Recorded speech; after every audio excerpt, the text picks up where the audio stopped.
안녕하세요. 운동이야기의 김 교수입니다. 자, 킹으르랑님께서 질문을 주셨습니다. 고강도 유산소 훈련을 통해서 젖산의 분비 시점이 점점 늦춰지는 원리는 무엇 때문인지, 어떤 기전으로 조절되는 것인지 알고 싶습니다. 이렇게 질문을 하셨습니다. 고강도 유산소성 운동을 통해서 뭘 늦추냐면 젖산이 축적되는 젖산의 분비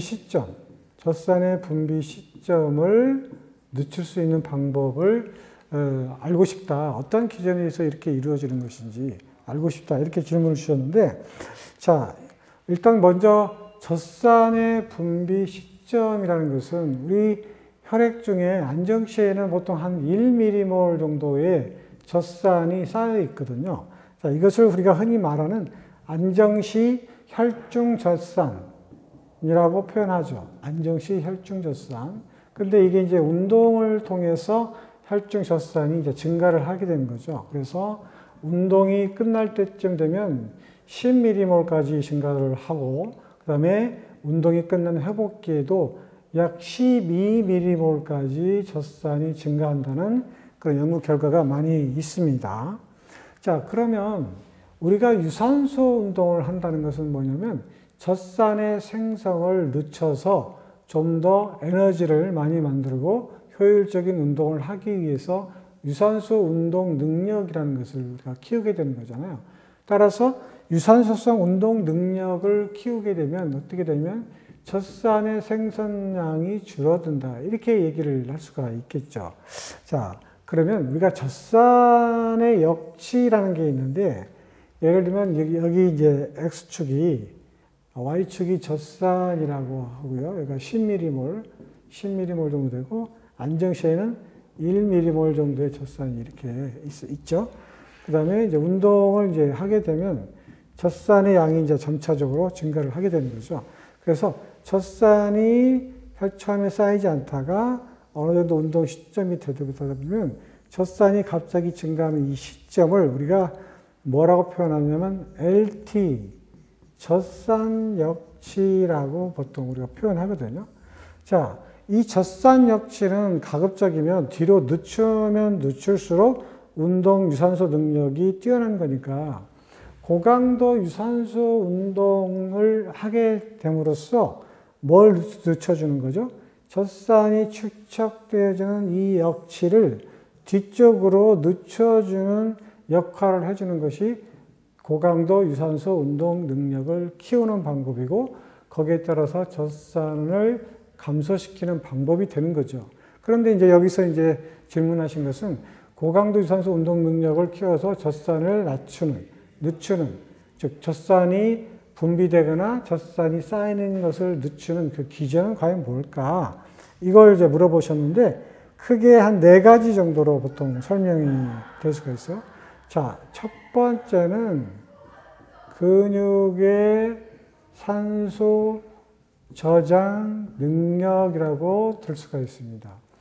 운동을 하게 되면 산소가 많이 필요로 하는데, 그 산소를 근육에 많이 저장을 시켜서 사용하면서도 저장을 시키고 사용하면서도 저장을 시켜서 어쨌든 근육에 산소를 많이 저장하는 것이 굉장히 뛰어난 능력이죠. 그래서 근육에 산소를 많이 저장시킬 수 있는 능력이 뛰어나면 젖산의 생성을 늦출 수가 있거든요. 따라서 고강도 유산소 운동을 통해서 뭘 증가시키냐면 근육에 산소를 저장시킬 수 있는 능력을 키우는 것이 젖산을 쌓이지 않게 하는 첫 번째 기전이 될 수가 있겠고요.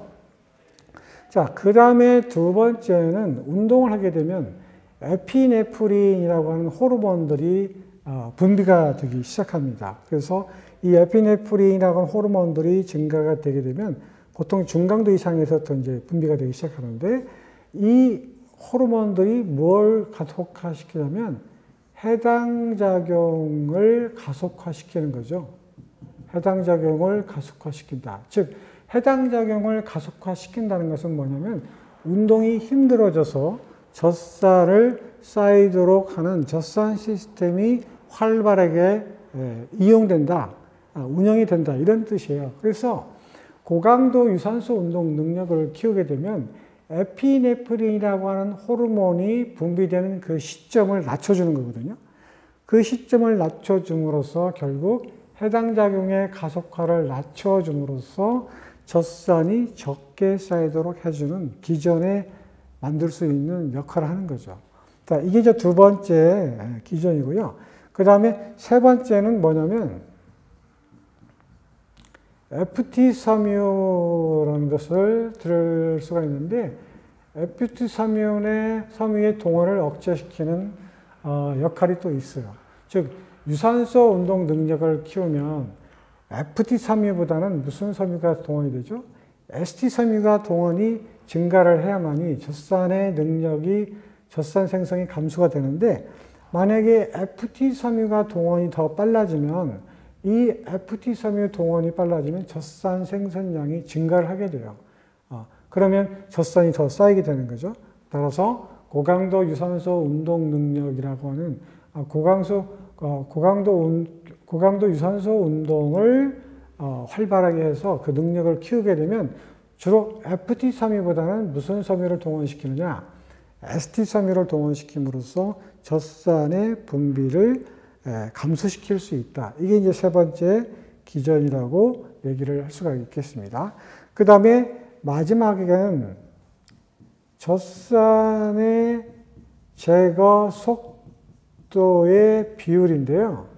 자, 이건 무슨 말이냐면 운동을 하게 되면 젖산이 만들어지는 것을 뭐라고 하냐면 생산 속도라고 합니다.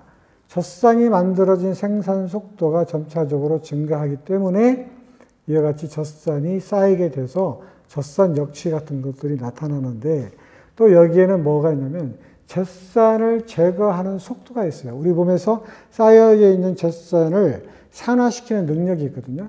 그래서 젖산을 제거하는 속도가 있어요.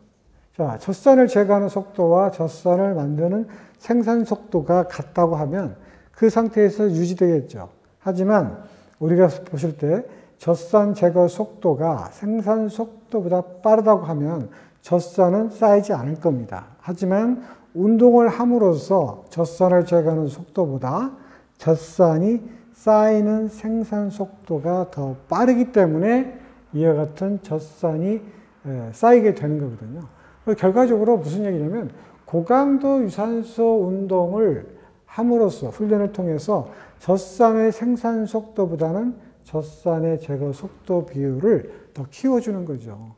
그래서 젖산이 가급적 덜 쌓이도록 이렇게 유지해 주는 것이 고강도 유산소 운동 능력을 키움으로써 젖산을 제거하는 또 젖산 생산을 감소시키는 그런 그 요인으로 작용한다. 이렇게 말씀을 드릴 수가 있습니다. 킹 르렁님께서 주셨던 질문, 고강도 유산소 운동 능력을 통해서 젖산의 분비 시점이라든가 젖산이 쌓이는 것을 낮출 수 있는 기전은 과연 뭘까? 이 네 가지를 대표적으로 요인으로 제가 설명을 드렸습니다. 충분한 이해가 되셨으면 좋겠습니다. 다음 영상에서 다시 찾아뵙도록 하겠습니다. 안녕히 계세요.